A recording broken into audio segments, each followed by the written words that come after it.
Okay, so നമ്മൾ ഇനി next discuss ചെയ്യാൻ പോകുന്നത് നേരത്തെ പറഞ്ഞ ആംപ്ലിറ്റ്യൂഡ് മോഡുലേഷനെ കുറിച്ചാണ്. സോ ആംപ്ലിറ്റ്യൂഡ് മോഡുലേഷൻ എന്ന് പറയുന്ന സമയത്ത് നമുക്കറിയാം നമ്മുടെ കാരിയർ സിഗ്നലിൻ്റെ ആംപ്ലിറ്റ്യൂഡിനെ മെസ്സേജ് സിഗ്നലിൻ്റെ ആംപ്ലിറ്റ്യൂഡ് അനുസരിച്ച് വേരിയേഷൻ വരുത്തുക എന്നുള്ളതാണ്. അതാണ് ഈ ഗ്രാഫിൽ റെപ്രസെൻറ്റ് ചെയ്തിട്ടുള്ളത്.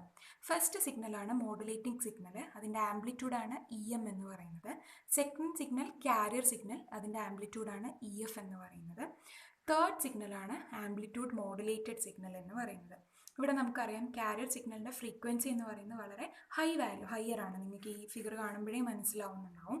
സോ ഇവിടെ നോക്കൂ, ഫസ്റ്റ് ഹാഫ് സൈക്കിൾ കൺസിഡർ ചെയ്യാം മോഡുലേറ്റിംഗ് സിഗ്നലിൻ്റെ. സോ എന്ത് സംഭവിക്കുന്നുണ്ട്, കാരിയറിൽ ഇങ്ങനൊരു വേരിയേഷനാണ് നമുക്ക് കാണുന്നത്. നെഗറ്റീവ് ഹാഫ് സൈക്കിൾ ആവുന്ന സമയത്തോ നമ്മുടെ ആംപ്ലിറ്റ്യൂഡ് എന്ന് പറയുന്നത് വല്ലാണ്ട് റെഡ്യൂസ് ആവുന്നതായിട്ട് നമുക്ക് കാണുന്നുണ്ട്. ഇങ്ങനെയാണ് നമ്മൾ ആംപ്ലിറ്റ്യൂഡ് മോഡുലേഷനെ ഗ്രാഫിക്കലി നമ്മൾ റെപ്രസെൻറ്റ് ചെയ്യുക. ഓക്കെ, ദെൻ ആംപ്ലിറ്റ്യൂഡ് മോഡുലേഷൻ പറയുന്ന സമയത്ത് നമ്മൾ അറിഞ്ഞിരിക്കേണ്ട വേറൊരു കാര്യമാണ് അതിൻ്റെ ബാൻഡ്വിഡ്ത്ത് എന്ന് പറയുന്നത്. ബാൻഡ്വിഡ്ത്ത് എന്ന് പറഞ്ഞിട്ടുണ്ടെങ്കിൽ നമ്മൾ മോഡുലേഷൻ ചെയ്ത സിഗ്നലിന് മാക്സിമം ഒക്യുപ്പൈ ചെയ്യാൻ ആവശ്യമായിട്ടുള്ള ഫ്രീക്വൻസി റേഞ്ചിനെയാണ് നമ്മൾ ബാൻഡ്വിഡ്ത്ത് എന്നുള്ളതുകൊണ്ട് ഉദ്ദേശിക്കുന്നത്. ബാൻഡ്വിഡ്ത്ത് എന്ന് പറയുന്നത് 2x FM ആണ്. 2x FM എന്ന് പറഞ്ഞിട്ടുണ്ടെങ്കിൽ FM എന്ന് പറയുന്നത് നമ്മുടെ മെസ്സേജ് സിഗ്നലിൻ്റെ ഫ്രീക്വൻസിയാണ്. Okay, so bandwidth is equal to 2x FM, twice of നമ്മുടെ മെസ്സേജ് സിഗ്നലിൻ്റെ ഫ്രീക്വൻസി.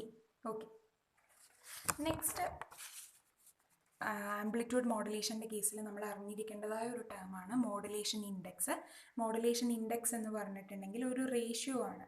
നമ്മുടെ മെസ്സേജ് സിഗ്നലിൻ്റെ ആംപ്ലിറ്റ്യൂഡും കാരിയർ സിഗ്നലിൻ്റെ ആംപ്ലിറ്റ്യൂഡും തമ്മിലുള്ള റേഷ്യോനെയാണ് നമ്മൾ മോഡുലേഷൻ ഇൻഡെക്സ് എന്നുള്ളതുകൊണ്ട് ഉദ്ദേശിക്കുന്നത്. ഇനി ആംപ്ലിറ്റ്യൂഡ് മോഡുലേഷൻ പറയുന്ന സമയത്ത് അവിടെ ഒരുപാട് ലിമിറ്റേഷൻസ് ഉണ്ട്. മെയിൻലി അതിൻ്റെ എഫിഷ്യൻസി എന്ന് പറയുന്നത് കമ്പാരിറ്റീവ്ലി കുറവാണ്. അതുപോലെ നോയ്സ് ട്രാൻസ്മിഷനുള്ള സാധ്യതയുണ്ട്. ഓഡിയോ ക്വാളിറ്റി എന്ന് പറയുന്നത് വളരെ പുവറാണ്. പിന്നെ ഓപ്പറേറ്റിംഗ് റേഞ്ച് എന്ന് പറയുന്നതും കമ്പാരിറ്റീവ്ലി വളരെ ചെറുതാണ്. ഓക്കെ, സോ നമ്മൾ അടുത്ത മെത്തേഡ് എക്സ്പ്ലെയിൻ ചെയ്യാൻ പോവുകയാണ്. ഫ്രീക്വൻസി മോഡുലേഷൻ എന്ന് പറയുന്ന കൺസെപ്റ്റാണ് നെക്സ്റ്റ് നമ്മൾ പറയാൻ പോകുന്നത്. ഓക്കെ, അപ്പോൾ ഫ്രീക്വൻസി മോഡുലേഷൻ എന്ന് പറഞ്ഞിട്ടുണ്ടെങ്കിൽ എന്തായിരിക്കും, നമ്മുടെ മെസ്സേജ് സിഗ്നലിനെ ബേസ് ചെയ്തിട്ട് നമ്മുടെ കാരിയർ സിഗ്നലിലുള്ള ഫ്രീക്വൻസീനെ നമ്മൾ ഓൾട്ടർ ചെയ്യുന്ന അല്ലെങ്കിൽ ചേഞ്ച് ചെയ്യുന്നതിനെയാണ് നമ്മൾ ഫ്രീക്വൻസി മോഡുലേഷൻ എന്നുള്ളതുകൊണ്ട് ഉദ്ദേശിക്കുന്നത്. ഓക്കെ, സോ ഇതാണ് നമ്മുടെ മെസ്സേജ് സിഗ്നൽ എന്ന് പറയുന്നത്. ദെൻ ഇതാണ് നമ്മുടെ കാരിയർ സിഗ്നൽ, ദെൻ ഇതാണ് നമ്മുടെ മോഡുലേറ്റഡ് സിഗ്നൽ എന്ന് പറയുന്നത്. ഓക്കെ, സോ നമ്മുടെ മെസ്സേജ് സിഗ്നലും കാരിയറും നമുക്കിവിടെ കാണാൻ പറ്റും. സോ ഇവിടെ നോക്കൂ, ഈ റെഡ് മാർക്കുകളെല്ലാം കണ്ടാൽ നിങ്ങൾക്ക് മനസ്സിലാവും. പോസിറ്റീവ് ഹാഫ് സൈക്കിളിൽ നമ്മുടെ കാരിയർ സിഗ്നലിൻ്റെ more number of positive and negative half cycles, അതായത് അഡ്ജസൻറ്റ് ഫ്രീക്വൻസി കൂടുന്നതായിട്ടും നെഗറ്റീവ് ഹാഫ് സൈക്കിൾ കൺസിഡർ ചെയ്യുന്ന സമയത്ത് ഫ്രീക്വൻസി കുറയുന്നതായിട്ടും നമുക്ക് കാണാൻ പറ്റും. ഓക്കെ, ഇങ്ങനെയാണ് പിക്ടോറിയലി നമ്മുടെ ഫ്രീക്വൻസി മോഡുലേഷനെ നമ്മൾ റെപ്രസെൻറ്റ് ചെയ്യുക.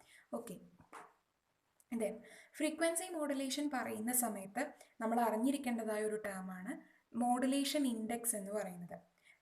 AM-ൻ്റെ കേസിൽ നമ്മൾ പറഞ്ഞതുപോലെ തന്നെ ഇവിടെയും ഒരു മോഡുലേഷൻ ഇൻഡെക്സ് ഉണ്ട്. ഇവിടുത്തെ മോഡുലേഷൻ ഇൻഡെക്സ് നമ്മൾ പറയുന്നത് ഇൻ ടേംസ് ഓഫ് ഫ്രീക്വൻസിയിലാണ് നമ്മൾ പറയുക. റെപ്രസെൻറ്റ് ചെയ്യുന്നത് ബൈ യൂസിങ് MF ആണ് വെച്ചിട്ടാണ്. MF എന്ന് പറയുന്ന ലെറ്റർ യൂസ് ചെയ്തിട്ടാണ് നമ്മൾ റെപ്രസെൻറ്റ് ചെയ്യുന്നത്.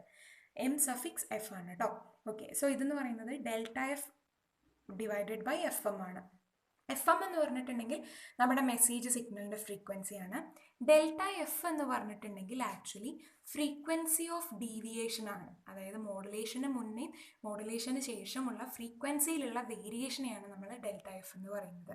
സോ മോഡുലേഷൻ ഇൻഡെക്സ് എന്ന് പറയുന്നത് frequency deviation divided by message signal ഫ്രീക്വൻസിയാണ്. ഓക്കെ, ഈ ഫിഗർ നിങ്ങൾ എന്തായാലും വരയ്ക്കാൻ പഠിച്ചിരിക്കണം. കാരണം ഫ്രീക്വൻസി മോഡുലേഷനൊക്കെ എപ്പോഴും ചോദിക്കുന്ന ക്വസ്റ്റ്യൻസ് ആണ്, അറിഞ്ഞിരിക്കേണ്ട കാര്യങ്ങളാണ്. ഓക്കെ, അതുപോലെ നമ്മൾ പറഞ്ഞതുപോലെ തന്നെ AM-ൻ്റെ കേസിലെ പോലെ തന്നെ FM-ൻ്റെ കേസിലെ ബാൻഡ്വിഡ്ത്ത് ആണ് നെക്സ്റ്റ് നമ്മൾ പറയാൻ പോകുന്നത്. ബാൻഡ്വിഡ്ത്ത് എന്ന് പറയുന്നത് AM-നെ വെച്ച് കമ്പയർ ചെയ്യുമ്പോൾ വളരെ കൂടുതൽ ബാൻഡ്വിഡ്ത്ത് ആണ് ഉള്ളത് AM-നെ വെച്ച് കമ്പയർ ചെയ്യുന്ന സമയത്ത്. സോ നമുക്കിവിടെ കാണാൻ പറ്റും 2 × ΔF + FM ആണ് ഇവിടുത്തെ ബാൻഡ്വിഡ്ത്ത് എന്ന് പറയുന്നത്. ΔF എന്ന് പറയുന്നത് നേരത്തെ ഞാൻ പറഞ്ഞതുപോലെ തന്നെ നമ്മുടെ ഫ്രീക്വൻസി ഓഫ് ഡീവിയേഷൻ ആണ്. ഓക്കെ, ഇനി നമുക്ക് കുറച്ച് അഡ്വാൻറ്റേജസ് ഡിസ്കസ് ചെയ്യാം, എന്തുകൊണ്ട് FM നമ്മൾ യൂസ് ചെയ്യണം എന്നുള്ളത്. ഫസ്റ്റ് വൺ എന്ന് പറയുന്നത്, നമ്മുടെ FM കേസിൽ ഫ്രീക്വൻസിയിലാണ് വേരിയേഷൻസ് വരുത്തുന്നത്. അത് കാരണം ആംപ്ലിറ്റ്യൂഡ് കോൺസ്റ്റൻ്റ് ആയിരിക്കും. ആംപ്ലിറ്റ്യൂഡ് കോൺസ്റ്റൻ്റ് ആയതുകൊണ്ട് തന്നെ അതിൻ്റെ പവർ എന്ന് പറയുന്നത്, ട്രാൻസ്മിറ്റ് ചെയ്യുന്ന പവറും കോൺസ്റ്റൻ്റ് ആയിരിക്കും.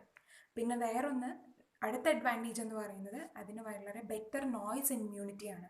സോ അത് കാരണം അത് ഇൻ്റർഫറൻസ് സിഗ്നൽസിനെല്ലാം അത് റിജക്റ്റ് ചെയ്യും. അതുപോലെ തന്നെ ട്രാൻസ്മിഷൻ എഫിഷ്യൻസി കൂടുതലാണ്. VHF UHF ഫ്രീക്വൻസിയിലെല്ലാം അതിന് ഓപ്പറേറ്റ് ചെയ്യാൻ പറ്റും.